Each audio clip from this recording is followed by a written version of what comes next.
Buenas noches, soy Olga Tarnowska y este es mi blog sobre la guerra de Rusia contra Ucrania y la inminente victoria ucraniana. Bueno, este es un blog hecho por una ucraniana y desde Ucrania, así que os pido una suscripción para estar siempre informados sobre lo que pasa aquí, en esa guerra terrible rusa contra mi país. Bueno, Moldova elige Europa. Y a nivel geopolítico es un gran fracaso de Rusia, que ha invertido un montón de dinero y recursos para dominar este pequeño país europeo y para cambiar su política y su intención, digamos, orientada a ser parte de Europa. Entonces, ayer en Moldova tuvieron lugar elecciones parlamentarias y más del 50% han votado el partido pro-presidencial. La presidenta de Moldova es Maya Sandu, que se llama Paz, Día y Solidaridad.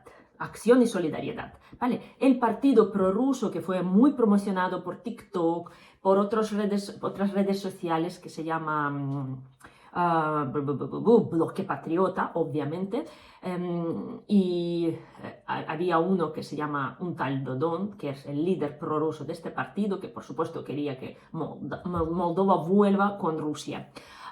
Solo obtuvo 24% de votos. Entonces eso nos da un poco de tranquilidad de que Moldova va a seguir su curso europeo y no vamos a tener un problema en nuestras fronteras, porque como sabéis, aparte de Transnistria, Moldova está muy cerca de Ucrania y creo que de la frontera es 60 kilómetros hasta Odessa. Entonces, claro, siempre había esa posibilidad de, teniendo una Moldova prorrusa, pues habrá ahí algún lugar de provocaciones o de alguna acción, digamos, enemistosa a Ucrania. Por ejemplo, por Moldova pasan algunas vías logísticas y se podrían bloquear, etc.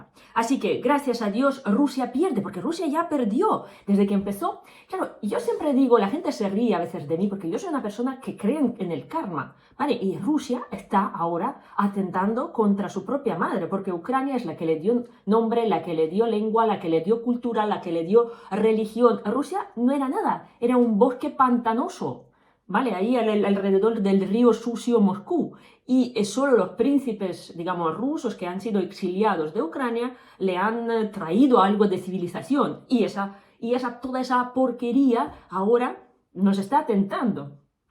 O sea, con lo cual han perdido. Desde que empezó la invasión rusa a Ucrania, han perdido, por ejemplo, Armenia y Azerbaiyán. Aunque la guerra entre Armenia y Azerbaiyán empezó en el año 2021, pero se concretizó ya, digamos, la salida de estos dos países fuera de la órbita rusa solo hace poco, que han firmado un acuerdo entre ellos.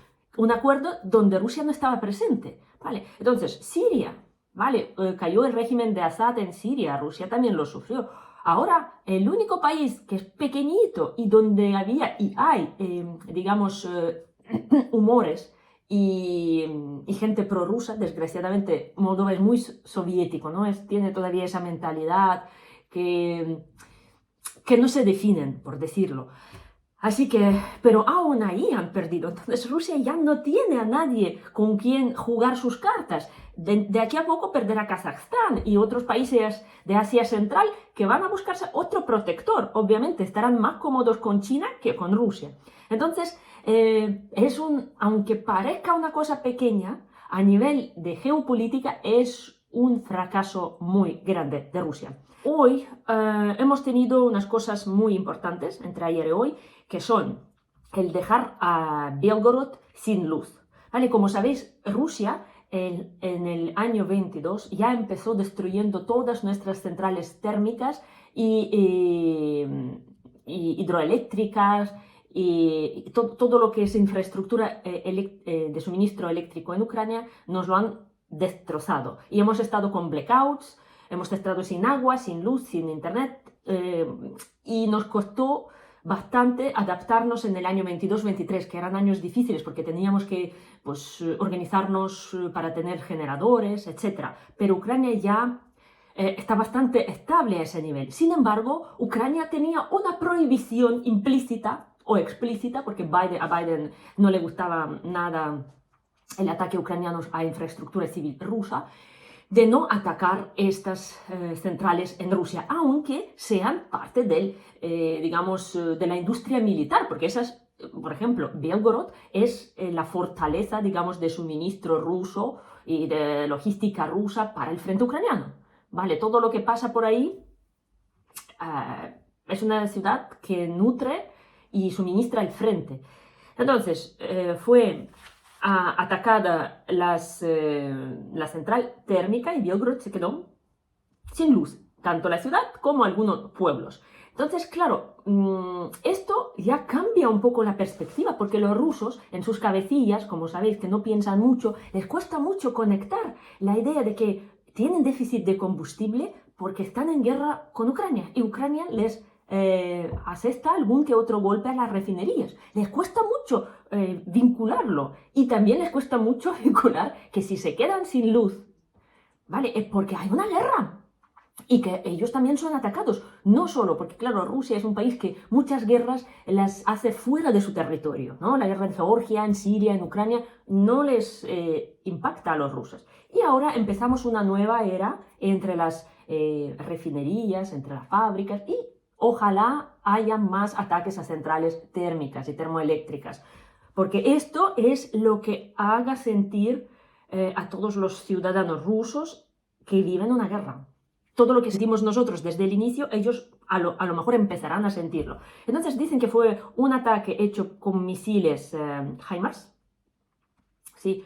Y americanos, y ya con el permiso de Trump. Y de hecho, Kate Kellogg en su entrevista a Fox News ya dice que sí, que Trump permitió golpes a Rusia con el uso de armas norteamericanas, pero con el consenso de algunos objetivos. O sea, probablemente no nos permitirá impactar las estaciones termoeléctricas cerca de Moscú, pero probablemente en todo lo que es la zona alrededor del frente ruso-ucraniano sí que vamos a tener este permiso. Hemos usado misiles Neptune ucranianos para impactar la fábrica Electrodetal, que está en Briansk, a 240 kilómetros de la frontera con Ucrania.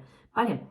Entonces, es una fábrica que produce conectores eléctricos para todo tipo de misiles o sistemas de defensa radioelectrónica, o sea, todo lo que necesita conectarse, usa producción de esa fábrica que está en Karachiv, en Briansk. Entonces, ahora, industria aeroespacial, industria militar, ahora Ucrania confirma su ataque, los golpes, los incendios, y parece que la fábrica va a estar 1 o 2 meses intentando recuperar su producción. ¿Qué más?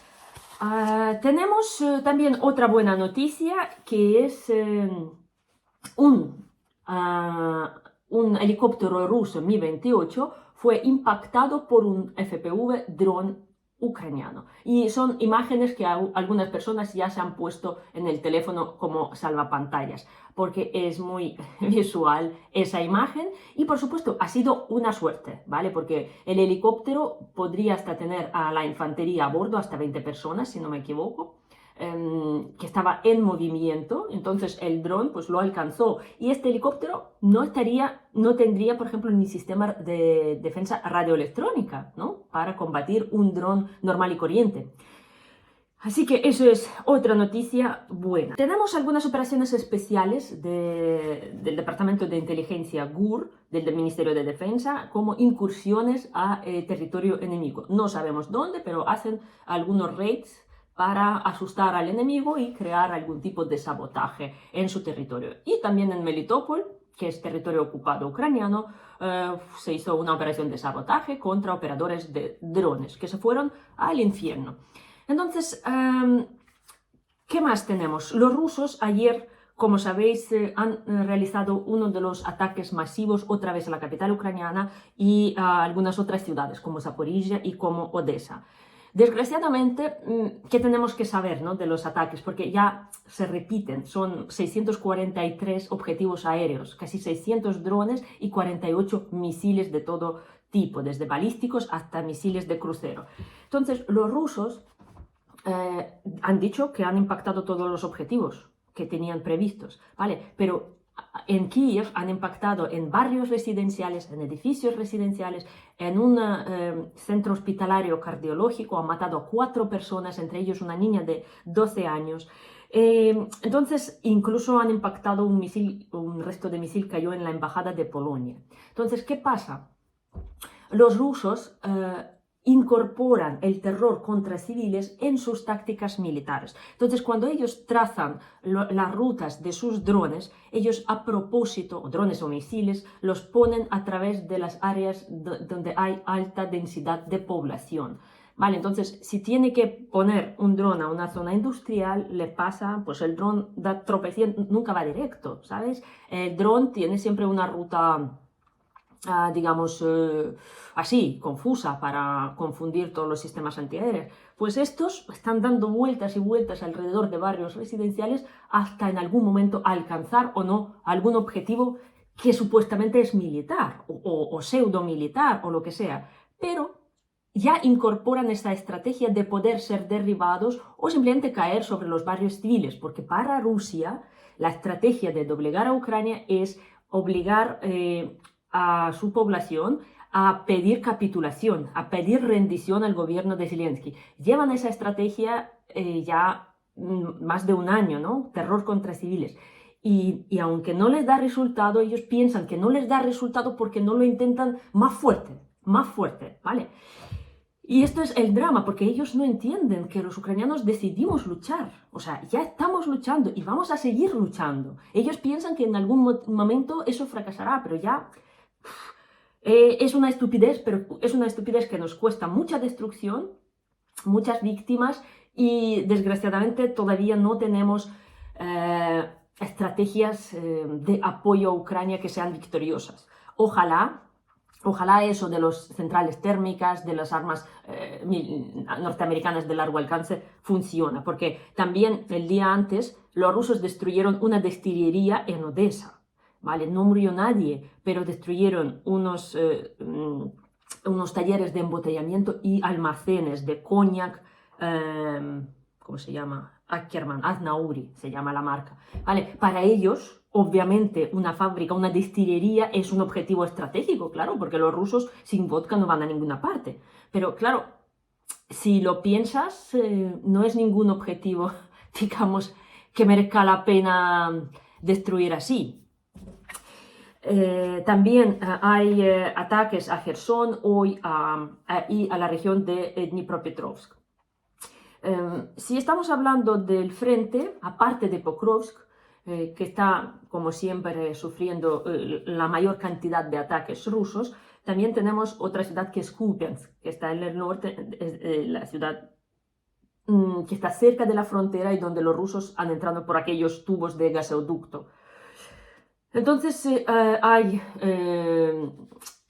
batallas ya callejeras, urbanas, y hay problemas para los civiles, porque la gente no se evacuó a tiempo, se quedaron varias centenas de personas ahí y ya la cantidad de artillería y drones ya no permiten que circule transporte civil para sacar a la gente. Y desgraciadamente los rusos se disfrazan de civiles, los rusos matan a civiles y están en sus casas, y esto es un poco un episodio trágico, ¿no? Que van destruyendo otra ciudad. ¿Por qué lo destruyen? Porque cerca está un nudo ferroviario y esta estación ferroviaria Kupets-Kuzlovy es el objetivo para cortar la logística ucraniana hacia el frente de Donetsk.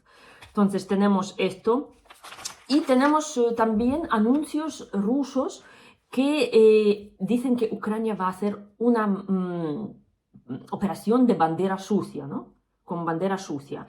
Y dicen que hemos interceptado algunos drones rusos y los vamos a reprogramar y mandar a Polonia. Y eso quiere decir, cuando Rusia va preparando ese tipo de información, eso quiere decir que están preparando provocaciones. Así que los países de la OTAN, los vecinos bálticos y Polonia, se tienen que ir preparando para un eventual ataque.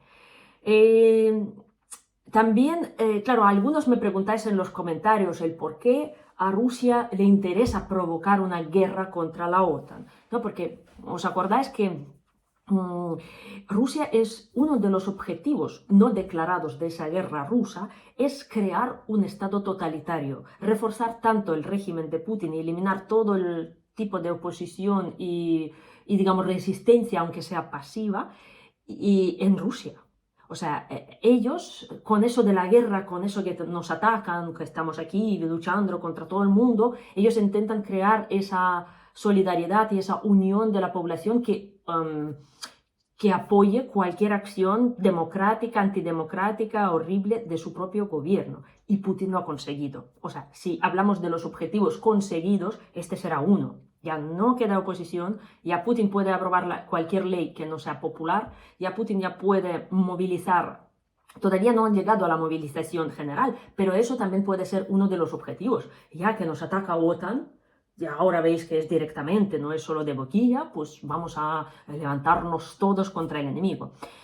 Y también, como yo he dicho, movilizar la sociedad y justificar la pérdida de la guerra por Rusia, ¿no? Porque no es lo mismo los rusos perdiendo esa guerra a Ucrania, que para ellos Ucrania ni existe, que perder una guerra a 30 países de la OTAN, incluidos los Estados Unidos, porque claro, hemos luchado como leones contra todos, ¿vale? Es otro concepto. Así que vamos a ver lo que sale de esto. Y Ucrania también hace algún tipo de inteligencia para, por ejemplo, detectar y divulgar los nombres de comandantes militares rusos culpables por algunos masacres ucranianos, ¿no? Por ejemplo, por los ataques aéreos a civiles, o Sunday Times publicó 13 comandantes rusos que eran culpables con sus nombres y datos por la masacre en las regiones de Kiev, como en Bucha. Y de otras noticias interesantes, Alemania nos va a mandar 2 sistemas Patriot más antes del fin de este año 25, que eso es fantástico. También se habla de la entrega de los aviones Gripen por Suecia próximamente, y la ampliación de la cantidad de aviones F-16 y Meras. No sabemos cuánto, pero parece que Ucrania va a recibir más digamos, flota aérea. Y yo, de hecho, ya escucho, durante los ataques nocturnos, yo escucho aviones. Desde mi casa. Es asustador, gente, porque antes solo escuchaba cómo derriban los drones y ahora, además, escuchas motores reactivos y es un poquito, con perdón, acojonante, porque pasan por tu cabeza y es un sonido así muy estridente que te asusta. Vale, y lo último, solo para ilustrar esa guerra híbrida que Rusia hace contra Europa, en Chequia se han detectado 300 cuentas de TikTok que distribuyen narrativas rusas. Chequia es otro país que va a tener elecciones parlamentarias la próxima semana, y los partidos de ultraderecha, un partido SPD, que tiene un 13% de apoyo, y un partido de ultraizquierda, Statsilo, que tiene 5%, son los que usan los servicios de esas cuentas. Y obviamente, ¿qué quieren esos partidos? Cuando yo os he dicho que en España también se financia tanto ultraderecha como ultraizquierda por Rusia, mucha gente me dice, no, ultraderecha sí, pero ultraizquierda no. O al revés, no, gente. Cuando estamos hablando de los partidos tan polarizados, siempre es la estrategia soviética de toda la vida. Financian a los extremistas. Entonces, ahora lo que piden esos partidos, tanto de ultraderecha como de ultraizquierda, es que salir de la OTAN y salir de la Unión Europea, ¿vale? En Chequia. Así que eso es lo que se baraja en Europa, y esto es como Rusia va desestabilizando los países europeos. Si conocéis algún método más, me lo ponéis en los comentarios. Y con esto os pido un like, una suscripción y un compartir de este vídeo. Venceremos.